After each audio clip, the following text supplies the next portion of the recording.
Hi, my name's Todd Skaggs. I'm a regional manager with Beacon Roofing Supply, and I'm going to tell you about why you need to know Steve Clark and why he's important. Since 1980, Steve has sold pest control services, pots and pans, security systems, vitamins, laundry detergent, life and health insurance, annuities, mutual funds, stocks and bonds, and has raised over $1 million for schools in Northwest Florida.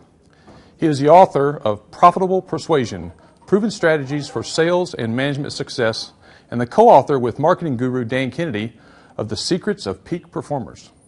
Steve is a self-taught salesperson who has read hundreds of sales, management, and psychology books, listens to thousands of hours of audio recordings, and attended scores and scores of sales seminars, and most importantly, made over 10,000 face-to-face telephone prospecting calls. Today is North America's #1 sales coach and CEO of New School Selling.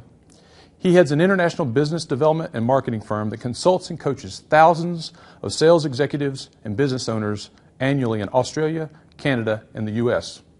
He is a prolific writer and is the frequent national and international speaker whose income ranks in the top 3% of all salespeople worldwide. In addition to his duties as CEO, Steve is also a licensed U.S. Coast Guard captain who sport fishes out of Navarre, Florida. Please welcome Captain Steve Clark. Captain Steve Clark. All right. How many of you want to double your sales in the next 90 days? Okay. I'm going to share with you today how to go about doing that. Specifically in this presentation, we're going to talk about how to double your sales in 90 days. We're going to talk about how to close at least 80% of your proposals or presentations. We're going to talk about how to shorten the sales cycle. Take deals that normally take months to close and give you some insight into how to close those in weeks or in days. Or deals that take years to close to help you figure out how to close those in a few months or even a few weeks. We're going to talk about how to eliminate put-offs, stalls, and think-it-overs. You're going to discover how to avoid getting beat up by low-priced competitors. Probably don't have that problem, do you? No. Okay. We're going to talk about how to quickly disqualify tire kickers and price shoppers who incidentally waste tons and tons of your time. And we're going to talk about and help you discover how you become the expert authority in your market. And finally, all of this is going to lead to helping you crush your competitors. Now, how many of you don't have any problem with kicking your competitor's butt? You're okay with doing that? You all right with that? Okay. In sales, you can be the kicky or the kicker. So you get to choose. Today, I'm going to show you how to be the kicker. As you listen to this presentation, as you watch this video, you're going to discover all of those kinds of things. Now, I will tell you on the front end, the biggest thing you're going to have to do is to keep an open mind to what I'm talking about and somehow don't have a mindset that the stuff I'm going to share with you today will not work in your business. Because frankly, any moron can come up with 100 reasons why anything I say won't work. That doesn't take much creativity. It doesn't take much thought to do that.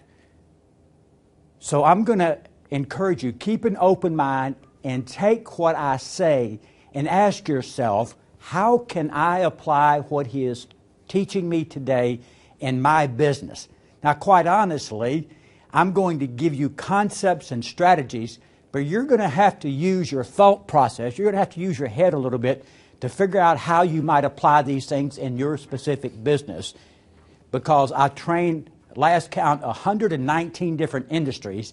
This stuff works in every one of them, but it works with slight, subtle nuances because of who you are and how you go about applying it.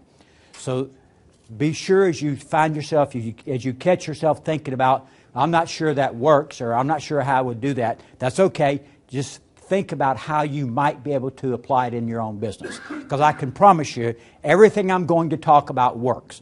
Now, before I kind of get into that, let me give you a little bit of background. You heard Todd talk about me a little bit.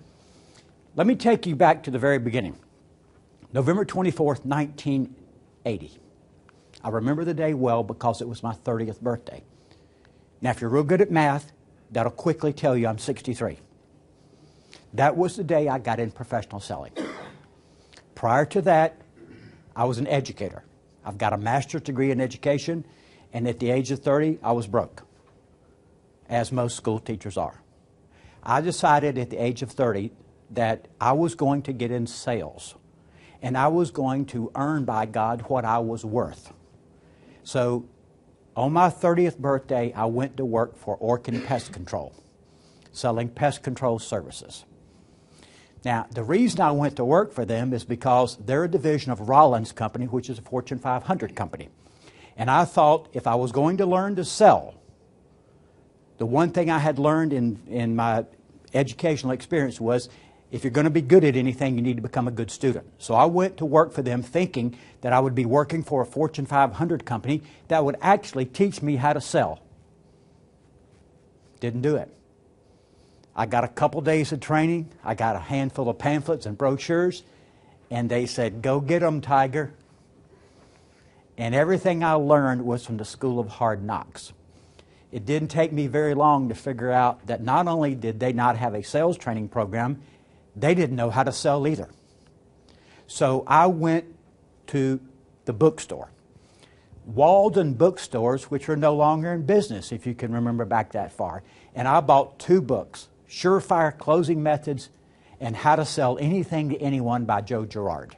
That was the beginning of my educational experience. To date, I have spent well over $100,000 on my own personal education. And it's the best investment I have ever made. And it would be the best investment you could ever make. Investing in your own education and investing in yourself is the one investment Wall Street can never take away from you. And it's the one that nobody ever talks to you about the importance of. But it is the best investment that you will ever make. So I went to work for them with the idea that I was going to earn what I was worth. And for the next 2 years, I proved exactly that I wasn't worth very much because I didn't make much money. I barely survived. 1982, November 1982, I came home and the water company, People's Water Company truck was parked outside of my home. I lived in an 800 square foot off-grade home, and we heated our house with a Franklin stove. I came home and the water company was there, and I said, "What is going on?" They said, "We are here to turn off your water." I said, "Oh man, my wife's 8 months pregnant. It's in November. We can't turn off the water." I said, "What can I do to keep you from turning off the water?" They said, "The only way that we can't turn off the water is if you call over to the office and have them radio us not to turn off your water." So I said, "Well, can you just radio them and talk to them on the radio and ask them about that?" So they did. And the folks at the water company said, "I'll tell you what, the water company is only about a mile away." They said, "If he will come over here and pay us the $14.82 that he owes us for the water bill, we will leave you guys on location, and when he pays us, we will radio you not to turn the water off, but you guys sit tight if he will come over here and do that." I went in the house, and I had a mason jar, quart mason jar. I kept loose change in it, and I counted out $14.82. I have never been so embarrassed or so pissed off in all of my life. I went and paid them. They didn't turn off the water. And I came home and I thought to myself, I don't know what I'm going to do, but I will never be broke again. I don't care if it's legal or illegal, and I was serious. I am never going to be put in this embarrassing situation with my wife again. And I made a commitment that day. That day changed my life. Now, fast forward to now, and my income is in the top 3% of all salespeople worldwide. Because I made an investment in myself. Now, it didn't happen overnight, but I went to work on myself, and I studied, and I listened to CDs, and I attended seminars, and I read books, and I did all of those things over and over, and I have not stopped to this day. I still continue to do those things. In fact, quite honestly, I do more studying about psychology and personal development today than I've ever done before, because I understand the importance of that. So I share that story with you, that Horatio Alger, that rags to riches story, because if you don't know what the top 3% income level in sales is worldwide, it's kicking up there around the $500,000. So when I used to not be able to pay a $14.82 water bill, I don't have those problems anymore. In fact, I don't have much money problems at all anymore, period. All because I learned how to sell. And selling is the greatest way to get rich in America that there is, period. And I'm in hopes that you here today, listening to this or watching this video, will embrace the idea and go to work on yourself to learn how to more effectively sell, because it really is about becoming effective and learning about human psychology. And when you do that, when you learn how to get people to do what you want them to do, which is to give you money, that is a very powerful skill to have. And it's well worth everything that you earn by being able to do that. So, let's talk about the 10 cardinal sins of selling. These are 10 things that salespeople continually do. I've been training salespeople in this business since 1996, since September of 1996. Before that, I trained at the corporate level. I worked in corporate America. So I've been at this selling deal now for about 30 years, a little over 30 years. And as I've trained thousands and thousands and thousands and thousands of salespeople, there are 10 things they typically do that shoot themselves in the foot. And most of the time, they don't even know they're doing it. Now, you may find this interesting, you may not know this, but 15% of the salespeople in North America account for 65% of everything that is sold. Now let me tell you in a different way. 65 cents of every dollar nationwide that is sold, the gross national product, 65% of everything that is sold by 15% of the salespeople. You heard the 80-20 rule? Pareto principle says that 20% of your customers give you 80% of your revenue. 20% of a sales force will produce 80% of the income or the revenue. 15% of the salespeople in America produce 65% of everything that is sold. Now that means the other 85% of the salespeople fight for the scraps that are left over. You can decide which group you will be in. If you do not consciously choose to be a 15%er and go to work to become a 15%er, you will by default become an 85%er. Because there are only two choices: rich or mediocre. They're are on the way out of business. Okay? So here are 10 things that the mediocre salespeople do. They show up and throw up. They show up at a prospect's place armed with brochures and literature and all kinds of stuff that the manufacturer's marketing department gave them. And they vomit.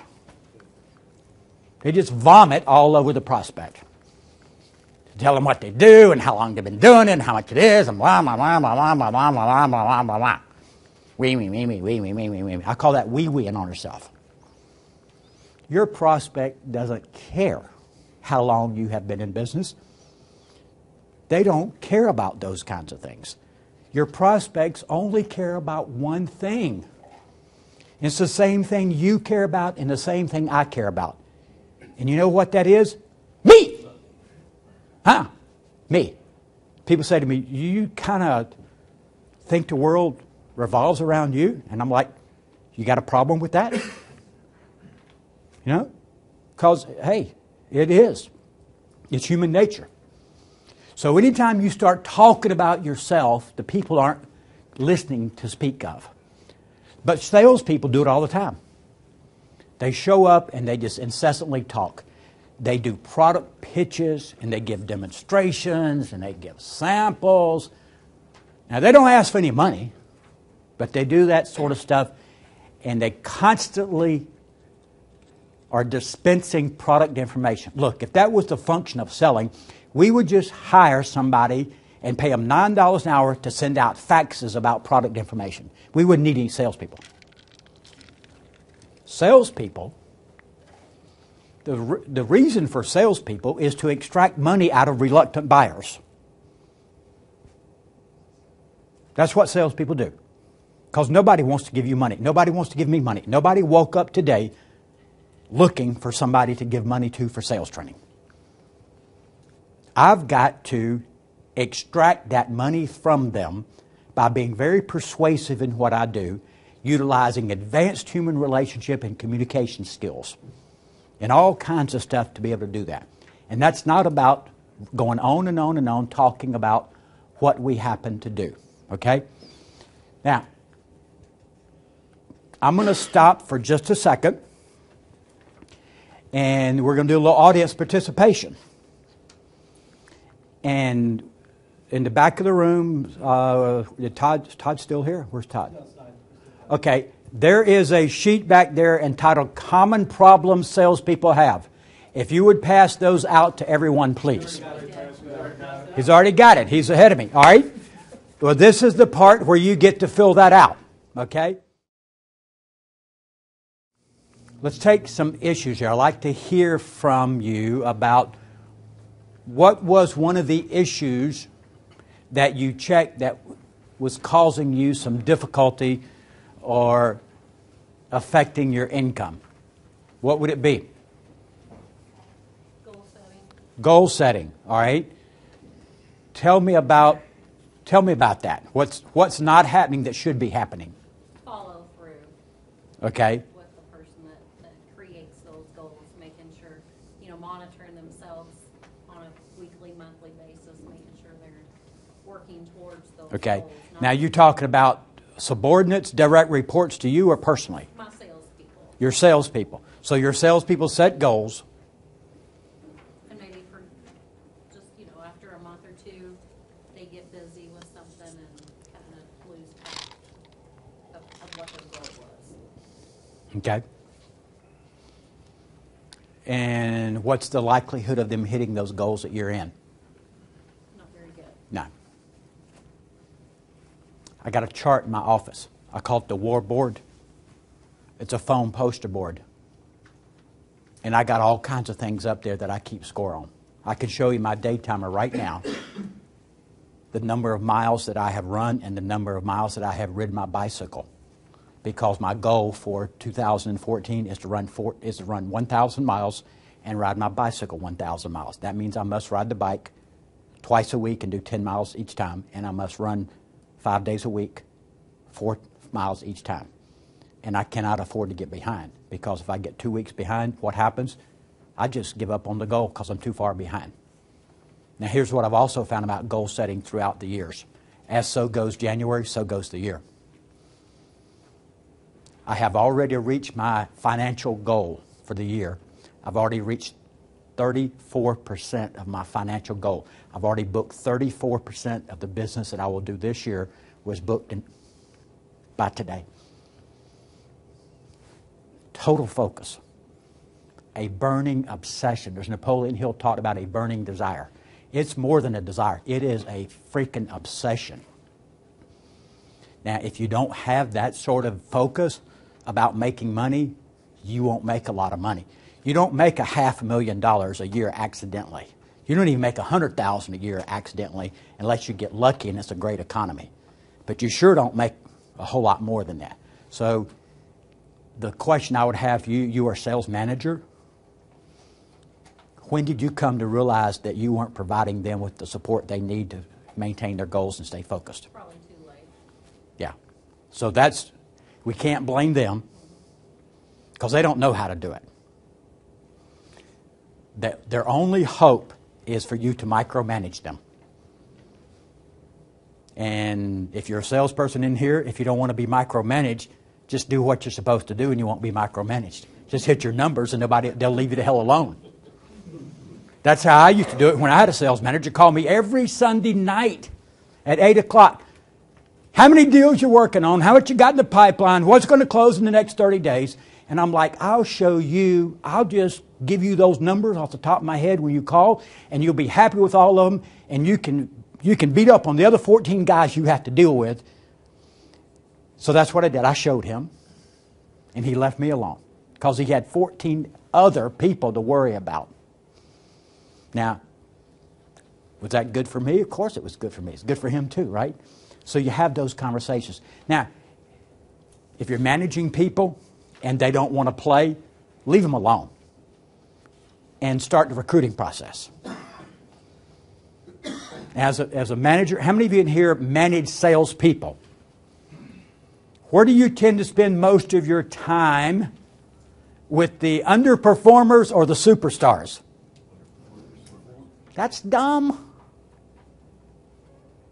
You can't turn a sow's ear into a silk purse. Or to say it more graphically, you can't make chicken salad out of chicken shit. You will get more return on your investment by working with the superstar than you will with the non-performer, because the non-performer is a non-performer for a reason. Generally, it's because they don't want to be anything except a non-performer. They are satisfied being mediocre.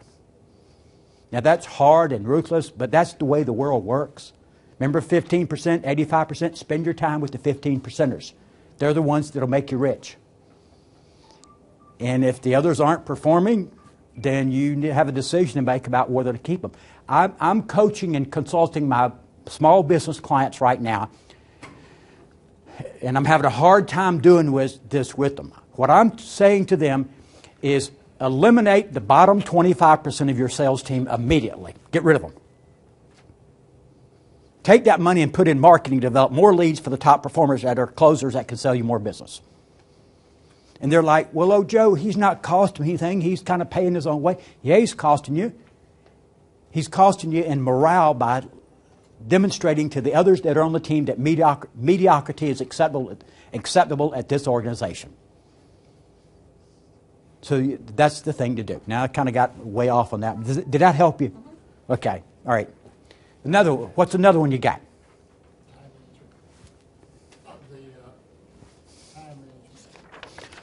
Okay, so, all right, poor time management, trouble prioritizing activities. I'm good at letting my customers dictate changing my schedule. Very good at that. You ever seen one of those marionettes on a string? Which means life is out of control. You're not in control of your life. Now, we have to take control and start letting people know what the boundaries are. We have to let everybody in our life know what the boundaries are and what they can and cannot do. The cell phone is one of the worst inventions ever, because it has turned into an electronic leash that people think they are entitled to access to you 24/7.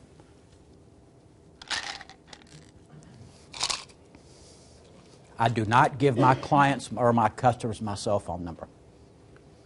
That's what the telephone is, and that's what a voicemail is. Now, I return all my voicemails. I return all of my calls, if not by the end of the day, certainly within 24 hours. But if I were to give my cell phone to any and everybody, I would have people calling me all times and night and day, wanting me to respond to their very wishes and whims, and I would never get any of my own work done. Now, it takes some backbone and it takes a little courage to say to someone, hey, if you call me, I will get back to you. I'm just not going to be available instantly. And text messaging, I text message with my wife and my kids and a few of my close friends. But that's about all I text message with. Now, to go back to the time management deal. You ever had a vacation planned, and the 2 weeks before you go on vacation, you get a ton of stuff done? Is that everybody relate to that? Okay. All right. So you are capable of getting a lot done in a short period of time if you prioritize, correct? And you have had success history in doing that, right? So you know how to do it. So how come you don't do it all the time? I think a lot of us feel like we still wish we had work to do. I think a lot of us don't like to be caught up. I'd say that every time I take a vacation, I think, man, I haven't caught up to my desk in months. And the last day before vacation, oh, it's amazing. It's 12 o'clock, and I'm caught up. I think a lot of people want to go home and know they have work to do the next day. You know why? Because they haven't goal set in other areas of their life. I got a list of 100 things I want to do before I die, and none of them are involved with work. In fact, I got to get away from work to do them. I mean, like raft down the Nile River takes some time, doesn't it? That's going to take me some time to do, and I'm probably not going to have cell phone service there. So, if you goal set, if you have goals, then it's very easy to prioritize and get rid of things that aren't important and do things that are important. So I would say that the time management is really not a time management issue. First of all, you can't manage time. You can only manage your own behavior. Time will go by whether you do anything or not. Just like the tide of the ocean will come in and go out whether you do anything or not. Time's going to come and go. Everybody's got the same amount of time. The real issue is a goal-setting issue. Because if we were clear on what we wanted to accomplish and we had a long list of things we wanted to accomplish in life, places we wanted to go, things we wanted to do, causes we wanted to support, we would be busy, busy, busy, busy, and productive.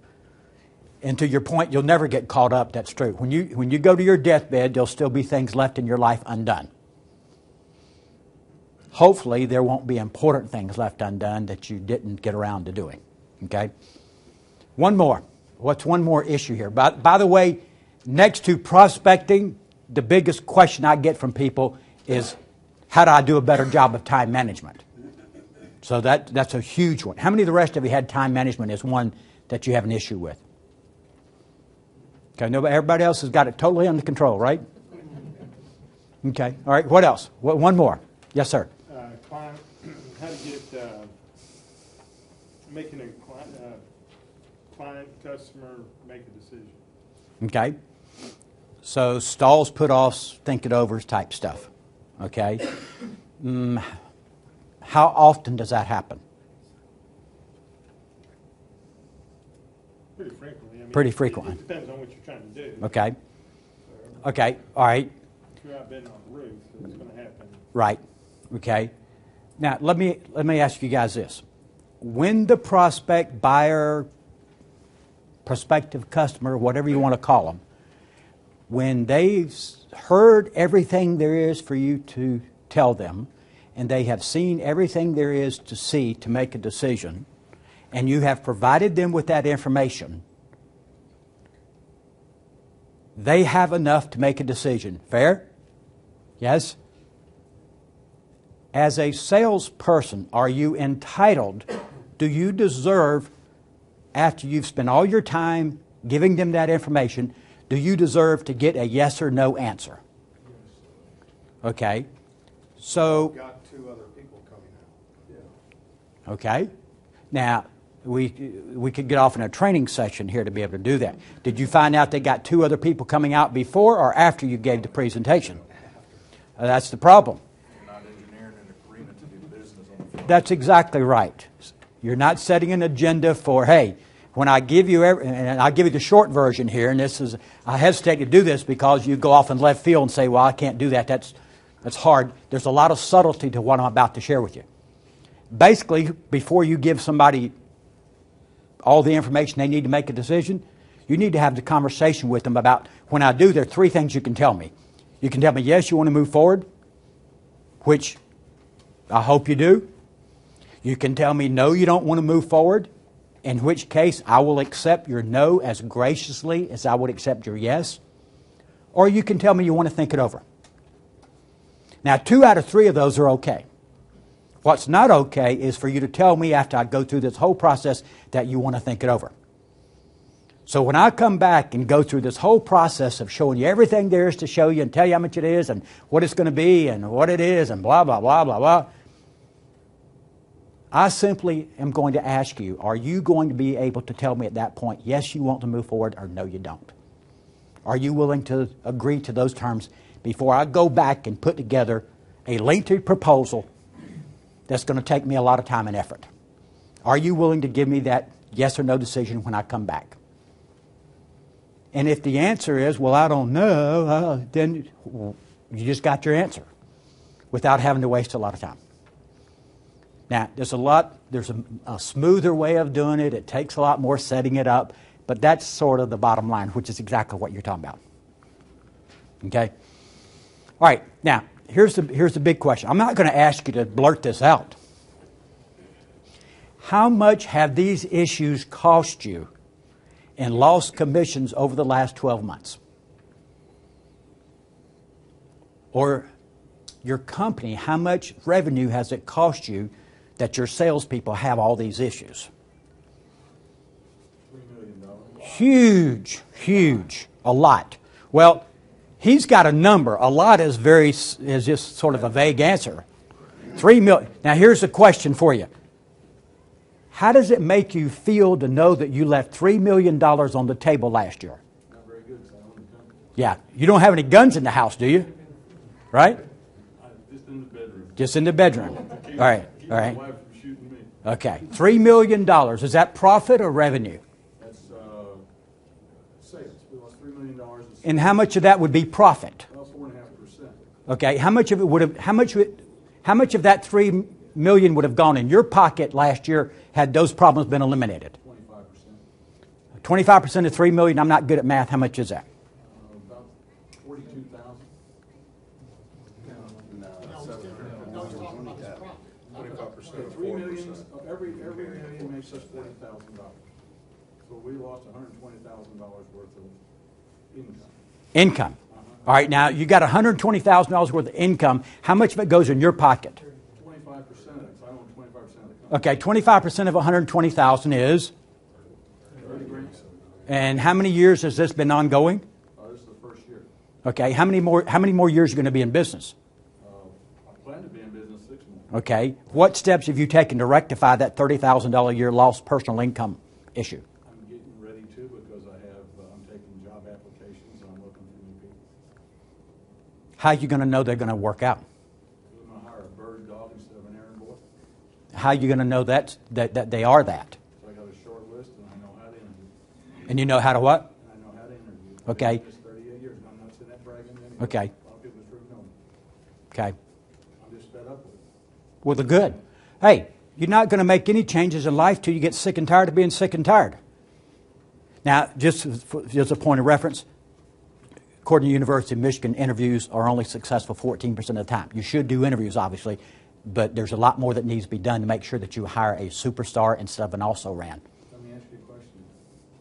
Referrals from your best customers, when they say this guy can hunt, and if I was going to hire somebody, would you take that and put that person on your list? I would put it in the plus column, but I would not necessarily make my decisions totally on that. What I would do is I would have them do a set of very sophisticated psychometric assessments to find out what is in their head. Just have them write an essay. Well, you can do that too, but there are other ways of doing that that are proven that can be effective. So there's a whole process. If you want to talk with me about that, I'll be glad to talk with you. It's a multi-step process. You don't just do one thing. You do a whole bunch of stuff, not just one thing, okay? Have you heard of the Otis test? I've not heard of that one.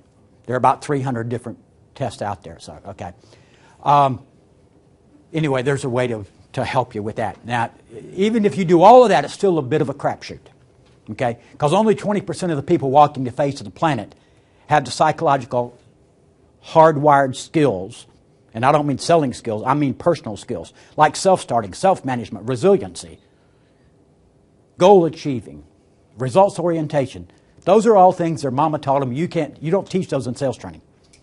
You don't teach them when they come to work. When they come to work with you, they either got them or they don't have them. And you better know before you hire them, because if you don't find out before you hire them, you're buying a pig in the poke. When you hire them, you'll eventually figure it out after they cost you a lot of money. And by the way, how money motivated are they? How many more am I? No, I'm talking about then. That's the question you want to know, because 71% of all top performing salespeople are motivated by money more than anything else in life. Now, are they greedy? You bet. They're not like, top performing salespeople are not normal. On psychological tests, they will score real weird. They're not going to be like psychologically balanced individuals. But neither are linebackers, by the way. Right? Okay. All right. So, okay. All right. So, anyway, look at those things. This is a reality check for you to get a handle on what's going on.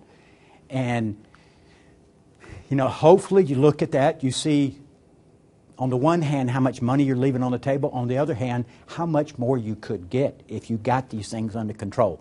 Now, unless you go to work on those things and you really focus in on them, they're not just automatically, miraculously going to disappear. They're going to continue over and over again. So, the 10 cardinal sins. The first one is they show up and throw up. The second one is they make assumptions instead of asking good questions. What kind of assumptions do salespeople make? They make assumptions that the person... Likes him is going to buy from him. Well, yeah, they make an assumption the person is going to buy. They make an assumption the person has money. They make an assumption the person is ready to do it now. They make an assumption they're talking to the economic decision maker. They make an assumption that when they give a proposal or a presentation or a quote, the person's going to make a decision. They make all kinds of assumptions, almost none of which are true. They make assumptions. And why do they make assumptions? Because they don't get answers from people. They don't ask difficult questions. Salespeople pitch. Sales consultants drill down and find pain and find commitment and find out what the person wants to do. So they make assumptions instead of asking good questions. Now, why don't they ask good questions? Because they don't know which questions to ask.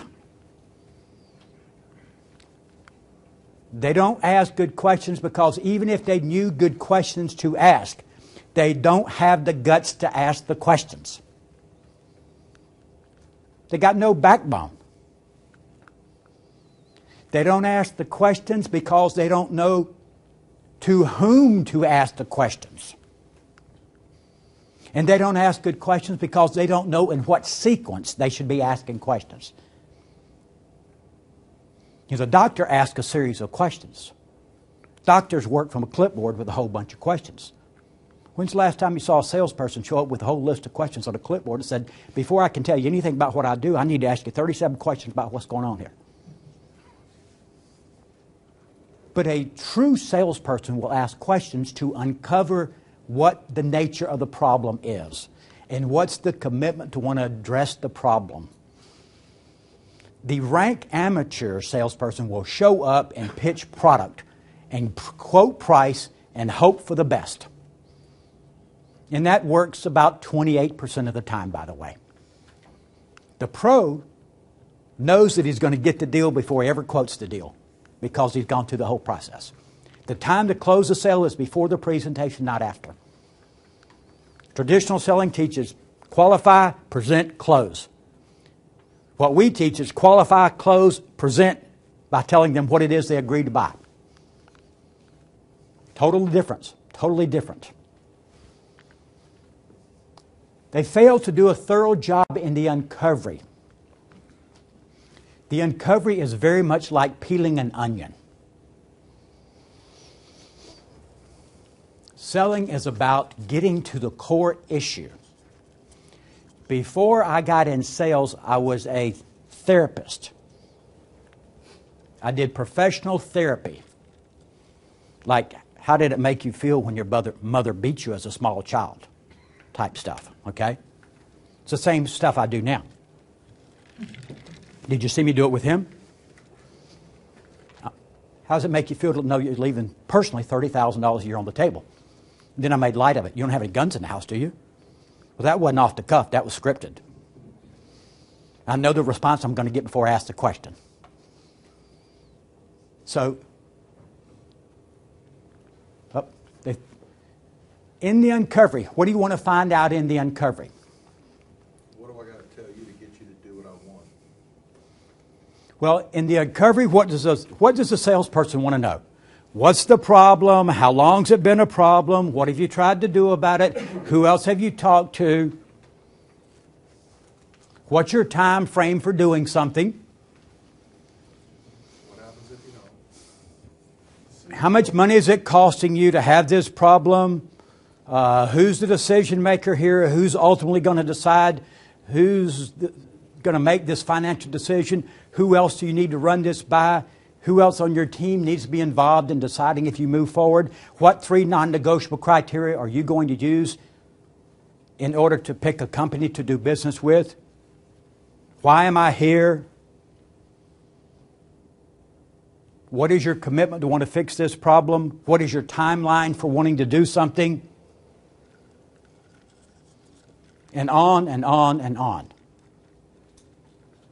Several dozen questions to uncover all of that sort of stuff. Isn't that the same thing your physician does with you if he thinks that you have cancer? Or does he just show up and say, why don't you come back Thursday and we do some surgery on you? I got my Swiss Army knife out here. We're going to go to work and cut that sucker out. It's only going to be $30,000 for you. You're not going to go to that guy. The physician's going to do the blood work and the x-rays and the biopsy and all that sort of stuff. Now, your clients have roofing cancer, do they not? Whatever form that takes. They got roof cancer. So you act like a doctor. I refer to it as becoming a doctor of selling instead of a carnival pitch man, which is what most salespeople are. You have to know what to ask. You have to know when to ask. You have to know how to go about doing this. By the way, if you're looking for a differentiator in sales, if you use this process, would that not differentiate you from almost everybody you're competing against? Because everybody else is doing the same thing. Present, quote, and hope. You use this process, the differentiator in the marketplace becomes the process by which you use to sell. I refer to it as the system is the sale.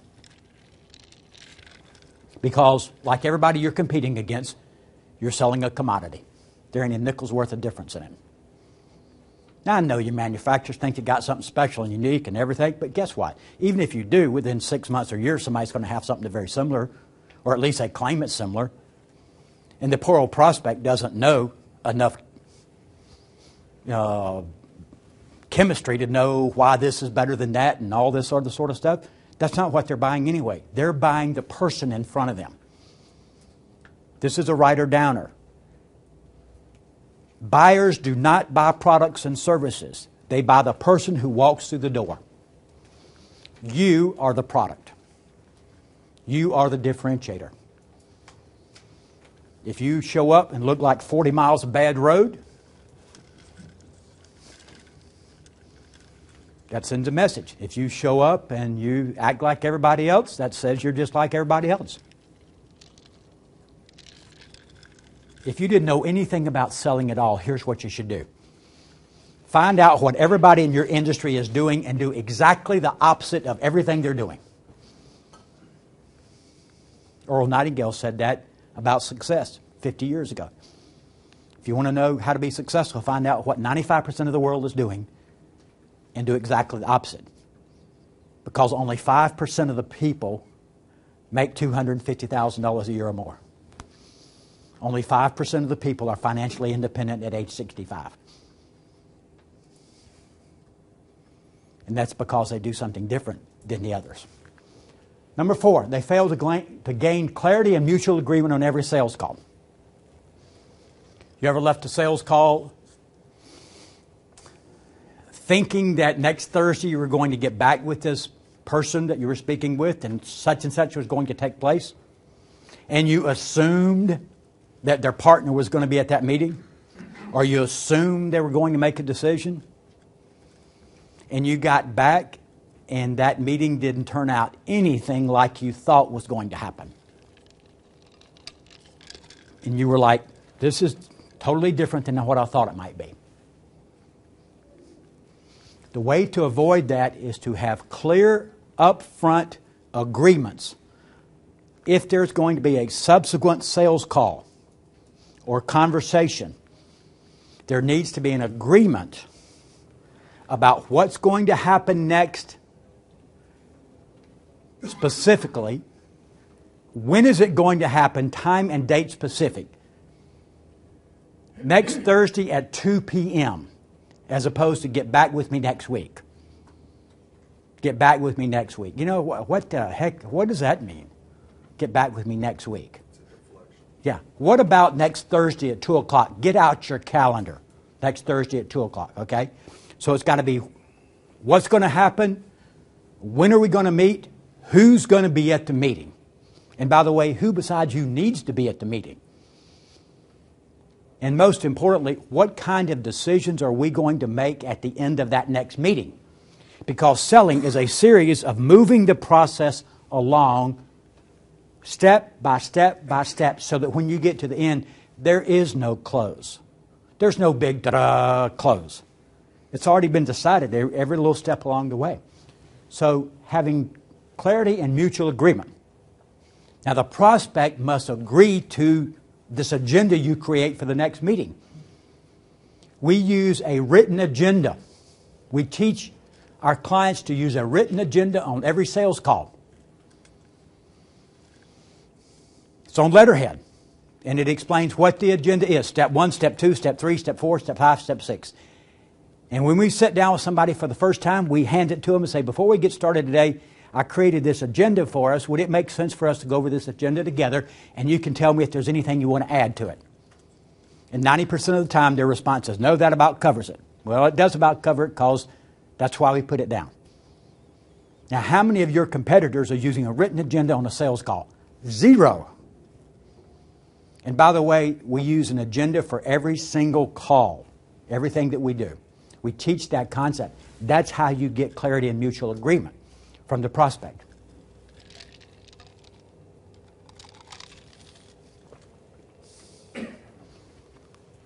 Now, because salespeople don't get clarity and mutual agreement on every sales call, they end up chasing after prospects.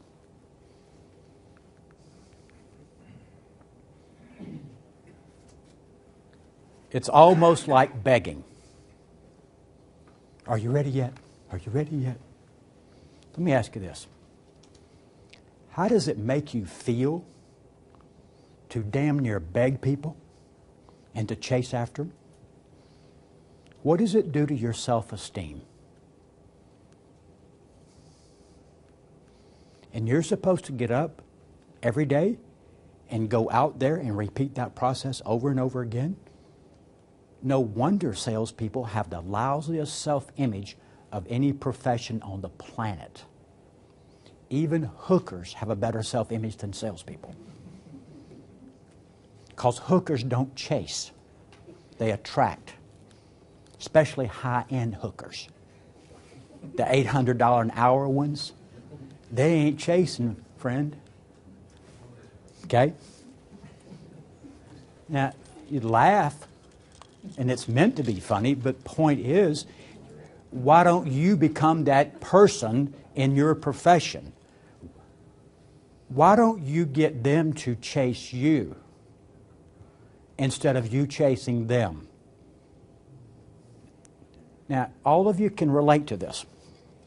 In a dating situation, when a male chases a female and the female plays hard to get and the male continues to chase, does the female's respect for the male go up or go down? It goes down, does it not? Now, you all wish you knew that at 16, don't you? And it happens the other way around too. I taught both of my daughters, never accept the first invitation for a date that a guy asks you out on. Never, ever, ever, ever. Because it communicates the wrong message. It communicates that you're available. You always thank them politely by saying to them that you have something else scheduled, even if you have nothing scheduled. And if they really like you, they will call you back. And they will be more persistent. And they will appreciate the date even more if they have to fight a little bit to get the date. But if you make yourself available, it communicates the wrong message. Now, that is so true. That is a human nature principle. It happens in dating, and it happens in selling. As a salesperson, you must learn to position yourself to be a little bit exclusive and not so easily available. Don't be desperate. And when somebody says, can you meet me at certain time, and you're talking to them on the phone, the answer should always be, no, I can't. I have something scheduled that day. Would you be kind enough to pick another time? It communicates to them that you're busy. You're in high demand. Now, if you don't have anything on your calendar and you hadn't had an appointment in 3 days, that's kind of hard to do. Because you want to go, yes, sir, 3 bags full, sir. When kind of, I'll come over, I'll hang up the phone and run over right now. Bad posturing. Okay? It's all positioning. It's really sophisticated stuff. And most people, or most salespeople, just goes right by them. They don't even think about it. So, begging. When I quit doing that, it made all the difference in the world. Number 6, they failed to have frank and open discussions about budget. One of the 5 major weaknesses of salespeople is they choke when it comes time to talk about money.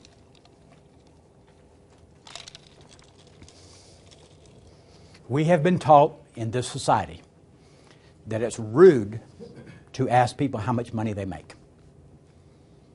We have been taught that it's rude to ask somebody, hey, nice shirt, Tim, how much you pay for that? Now, when I was a little kid, I was about 8 years old, our neighbor bought a brand new car. Shiny new car. So he comes home and pulls up in the driveway, and I run over to him, and Mr. Smith, that's a great car, man. How much did you pay for that? I went inside and told my mother that. And she went and got a bar of soap. And she said, son, us Southerners don't ask people that kind of stuff. And to teach you a lesson, I'm going to wash your mouth out with soap. And then I get in sales. And I'm supposed to ask a guy, how much money do you have in the budget for this project? I'm supposed to ask him that. Now, my mother's still sitting up here. She's 83 years old now. She'll be 84 next week. She's sitting up here, and I still hear her saying, it's rude to ask people how much money they make. So I got my mother over here with 50-something years worth of programming that is rude, and I'm supposed to ask this dude how much money he has in the budget. My mother always wins, right? So how did I get out of that? I engage in deep psychotherapy to get out of that problem. Only half kidding. But I had to reprogram what psychologists call reprogram, reframe, reformat, like reformatting a hard drive. I had to go, get that out of your head, stupid. And I only did that when I realized how much money it was costing me. Now, all of you have salespeople that do that. Some of them are so far gone that they're lost causes. They ain't fixable. And the best thing you can do is get rid of them and hire you somebody who doesn't have that psychological baggage. Because that's a psychological problem. And you're not in the business of rehabilitating people. You don't have enough time or money to do therapy with your sales team. The best thing you can do is go find you somebody who doesn't have so many hang-ups. Number 7, they don't understand and know how to communicate to the different buying styles. There are different buying styles. There is the analytical, detail engineer type buyer. There is the laid back, easygoing, take forever type buyer. There's the do it now, I only got 10 minutes, tell me what you got and let's do it kind of buyer. And then there's this excited, charismatic kind of buyer. All exciting. So there are lots of different buyers. Talkers, doers, thinkers, feelers. Yep. So there are 4 different temperaments. You can go as deep into this as you want. In 460 BC, Hippocrates started categorizing people based on observable behavior. And he called them based on body fluids: sanguine, phlegmatic, melancholy. And it has been updated over the years to be proven to be true. There is the analytical buyer, the driver or competitive buyer, excuse me, the amiable buyer, and the influencer or expressive buyer. You got to know which one you're dealing with because each one of them responds to a different type of communication. So you've got to change your method of delivery, and you've got to get in sync with them to give them information and communicate with them in a manner that is consistent with how they process the world. So number 1, you've got to recognize what these are.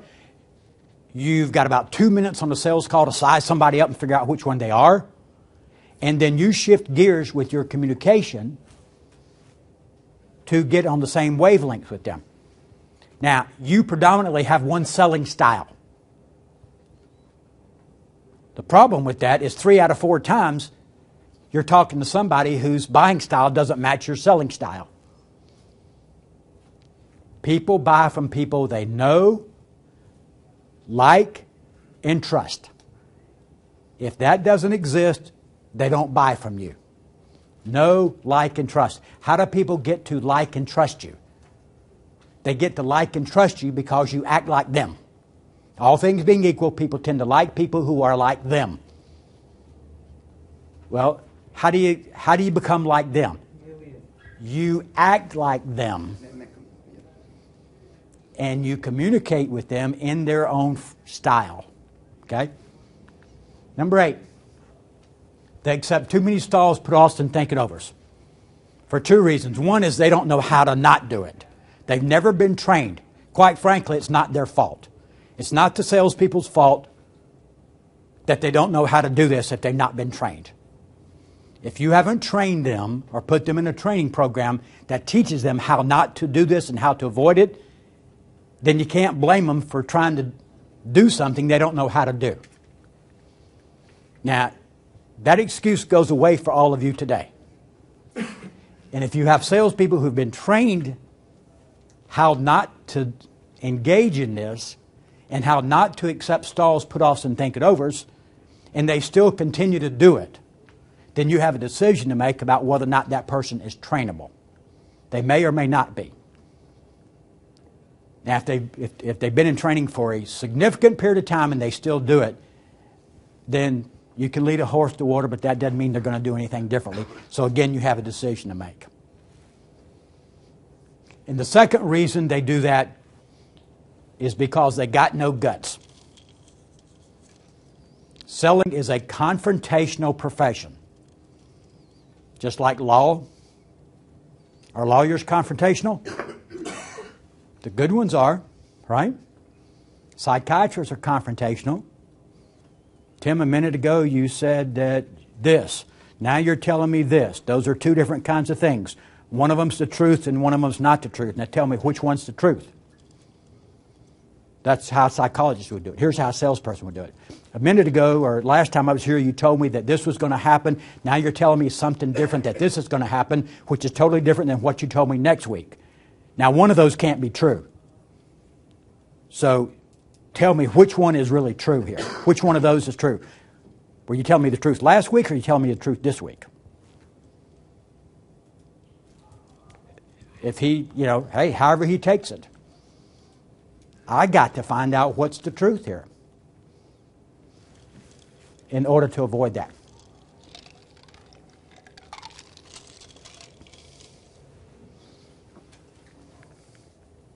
Salespeople see themselves as beggars. Only reason they're in sales is because they couldn't get a good job.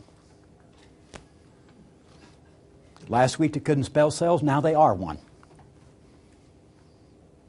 And they think mistakenly that selling is about going out and showing people what you got.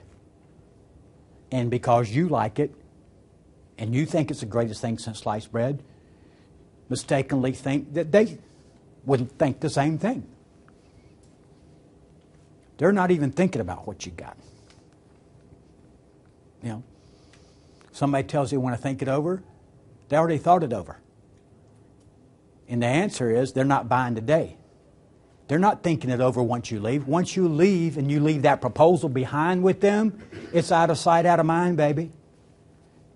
They're wondering, what time's the ball game come on tonight? Who's going to win American Idol? I got to pick the kid up at soccer practice at 5:30. And about 47 other priorities way above your proposal. So this is a self-image issue. Probably the biggest thing that our sales training does. Now, we do a lot of skill set training, teaching how-to stuff.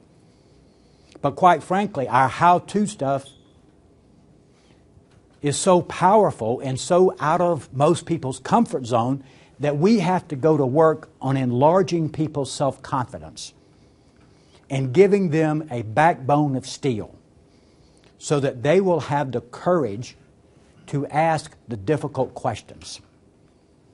And if people get nothing else out of our training, they get real proud of who they are and the profession they're in.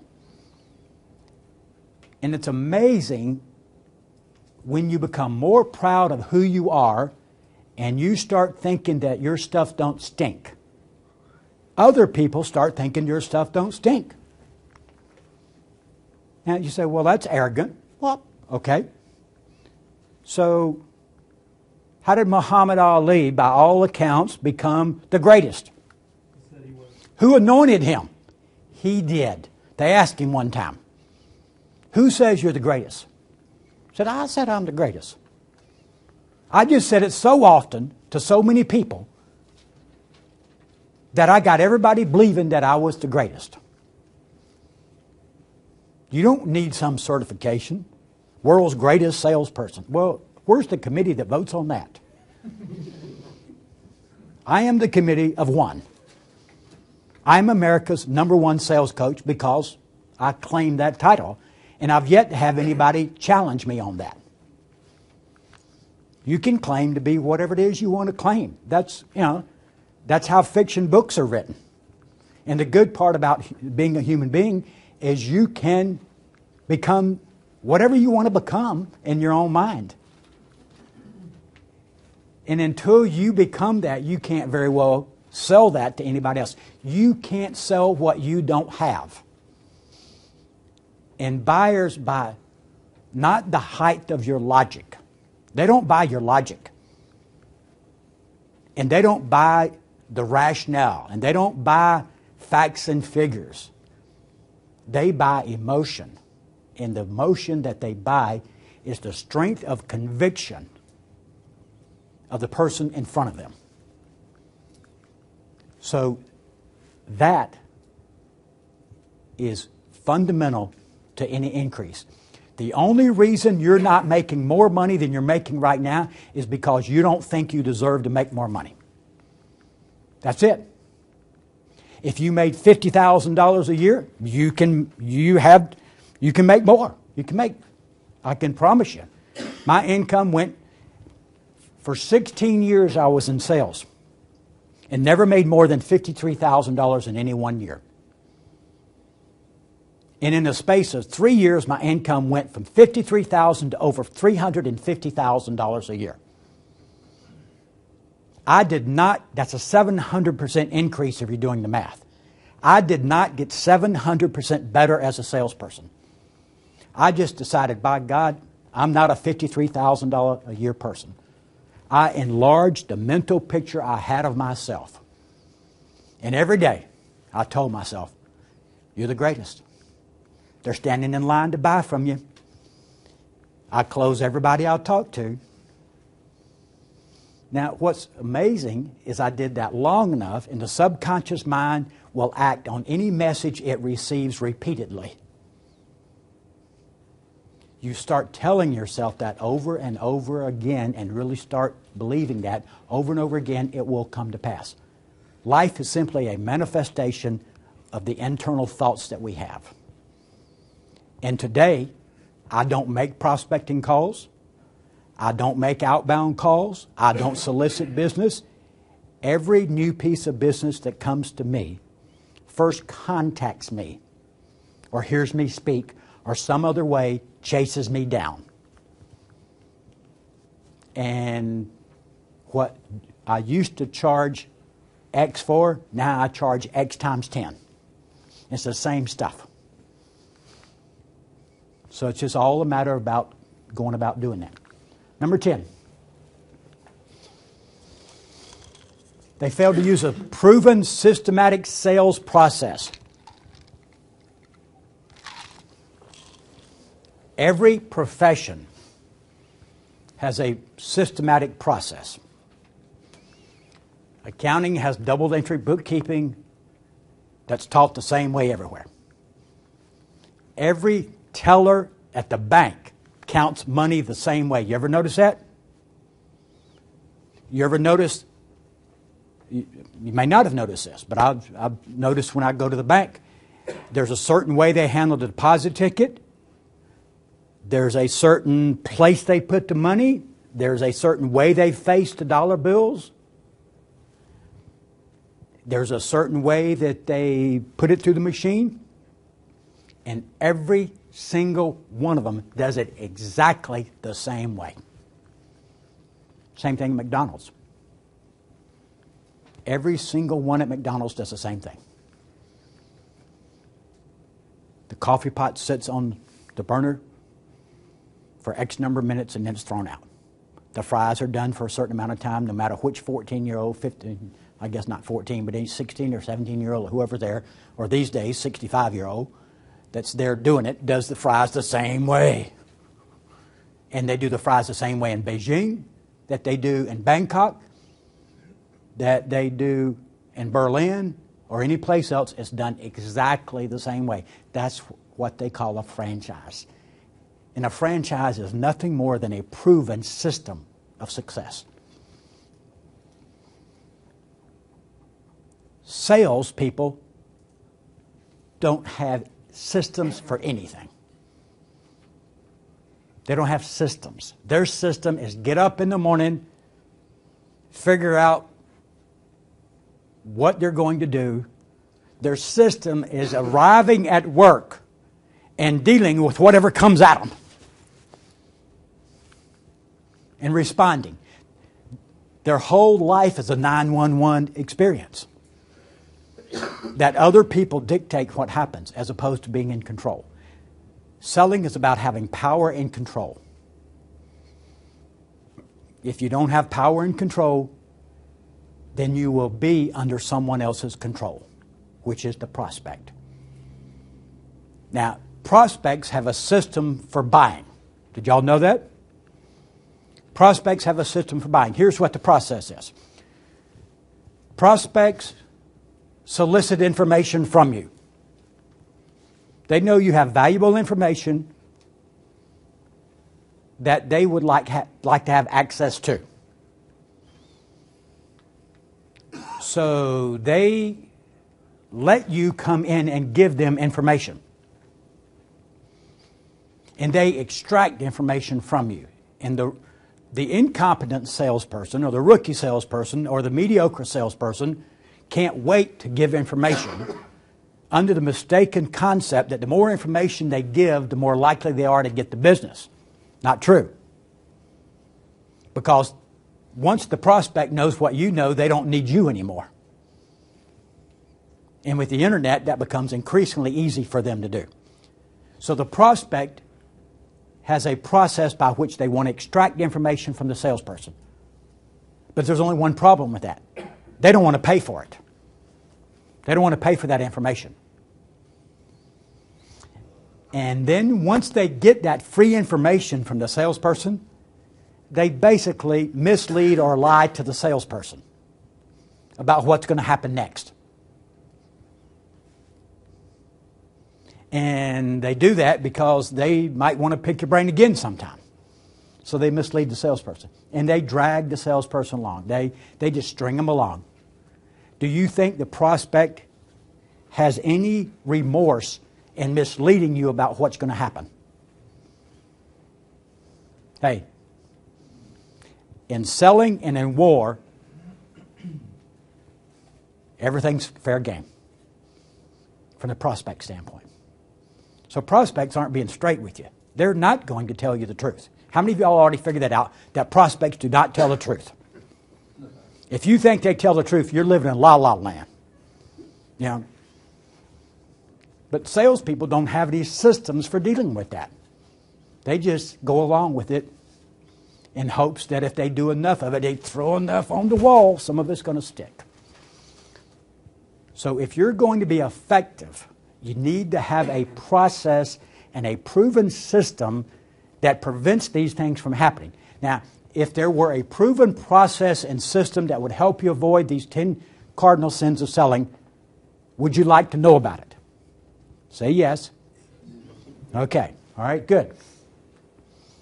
Would you like to know about a proven, highly effective selling system that will eliminate all of these problems once and for all, help you close more deals, make more money faster and easier than ever before? Okay. All right. I'm going to share in the next few minutes an opportunity for you to engage and learn such a system. And it's a ridiculously simple offer for you. Okay? Anybody who's serious at all, this is a no-brainer. There is such a system. I created it after nearly 20 years of the School of Hard Knocks. And I call it the Sales Accelerator System. It is comprised of 6 modules that will basically help you develop sales strategies that will catapult your income 30% or more at least within the next 12 months. Could possibly double your sales close rate in the next 90 days. Here are the 6 modules. How to avoid being used and abused by buyers. Discover how to keep buyers from wasting your time and picking your brain for information they can use to negotiate a better deal with your competitors. The Part 2 module explores how you can protect yourself from unscrupulous buyers who are just looking for your knowledge and wanting to use it against you. Like taking your proposal and shopping it. Do you think they just let it sit there on their table? No, here's what they do with it. They show it to their existing supplier and say, hey, Fred, I love you to death, man. I've really enjoyed a bottle of scotch at Christmas. But if you're going to keep my account, you got to come down a little bit on your price because Yo-Yo over here is willing to give it to me for this. And that's how the game's played. Number 2 is how to avoid the 10 cardinal sins of selling. It's essentially this presentation, a little bit more in depth, about how to learn how to recognize these and avoid them like the plague. Eliminating these mistakes will help you sell more and sell more easily, okay? Module 3 is developing mental toughness and a backbone of steel. In this module, you will discover how your mind works like a thermostat to attract people, circumstances, and opportunities into your life. So it's all about attraction. You're experiencing in your life right now the thoughts that you give off. You will discover how to take control of your thoughts and how to use your subconscious mind to achieve your goals and your dreams. Module 4 is how to maintain control of the selling process. So selling is about control. Who has it? How do they get it? And how do they use it? You will discover how to take control of the sales process to get prospects to follow your agenda so you can move the sale along and get your desired outcome, which is either a yes or a no, by the way. This will help you eliminate thinking overs, stalls, put-offs, and you'll be able to do this easily after you learn how to do this through this training.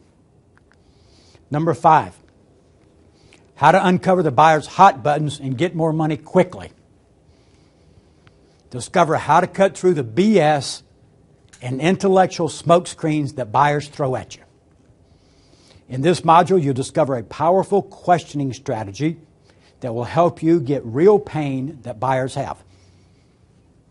Now, this comes with a fast start guide that actually gives you several pages worth of questions to ask, so you don't have to come up with the questions on your own, okay? Now, you have to get a little creative and modify them a little bit, but essentially, you get this.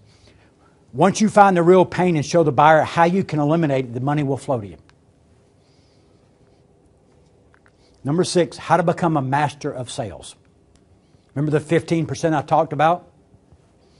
In this module, I will reveal what it takes to become a Jedi Master of Sales who has no competitors or peers. Learn the skills you need to master the skills that can set you up for life, to get you more customers, sell more products, and build your business today. Now, it comes with a full 100% money-back guarantee. So it's a 365-day guarantee. No hassle-back money guarantee that I guarantee if you study and implement the Sales Accelerator strategies and tactics, your sales will increase guaranteed. I'll guarantee that and give you 365 days to use the system. And if you're not satisfied, return it for a 100% money-back guarantee. No hassle. If you fail to achieve a sales increase after participating for 12 months and applying what you learn in our training, we will gladly refund 100% of your investment. So you have a full year to put this to work for you and get results or your money back. Now, a couple of folks that we work with here, some of the things they say. Rick Stevens from Shalimar, Florida says, my results from working with Steve have been nothing short of amazing. By letting go of my ways of it and adopting the approaches that Steve teaches, I've realized almost a 100% increase. Craig Briespector says, as a result of Steve's training, our organization no longer chases business. We have eliminated a lot of wasted time by changing our beliefs and making customers qualify to do business with our company. My closing rate has changed from 15% to 70% in 1 year, and this year will be my most profitable year in 4 years. So let's talk about who this training is for and who it's not for. This training is for those who are open-minded, who want to invest in themselves and take their skills to the next level. It's for those who are sick and tired of being stuck where they are. It's for those who are seeking a better life and greater financial freedom. And it's for those who are willing to put forth some effort and study, because this does take some study. Who's it not for? It's not for the lame and the lazy. It's not for those who have an entitlement mentality that think somehow their company or the world owes them something. It's not for those who are waiting to be spoon-fed and sit there waiting for somebody to open their brain and pour the magic formula into it. And it's not for those who are unwilling to engage in personal self-introspection and go to work on themselves. So if you or any of those that I've described, the training would not be for you. It's only if you qualify for the training of what I mentioned a minute ago. So what do you get in this training? What are the component pieces? 6-hour-long video modules that are valued at $297. Each of those modules has an MP3. So there's 6 MP3s of each of the 6-hour-long live sessions. You get the videos of me in front of a group teaching it. And you get the MP3s that you can download to whatever MP3 device you have and listen to it over and over and over and over again. And then one day you'll be in a situation and you'll hear something and you'll open your mouth and I will come out of your mouth and you'll go like, geez, that's pretty cool. That's how you learn it, over and over again. Same way you learn English. A written transcript of each session. Each session has its own transcript. So that's a $197 value. You'll also get a fast start guide and handouts and exercises that are valued at $197. It's time to get real and decide, do you want to explode your income and go to the next level? Or do you want to stay among the mediocre majority who struggle and barely get by? It's your choice. You want to be a 15%er or an 85%er? Totally up to you. It's absolutely no risk. There's no risk to you whatsoever to try this. So meet me at the back of the room. Fill this out. The first 7 of you meet me at the back of the room. Give me this form and I will give you your CD. Okay? Thank you very much.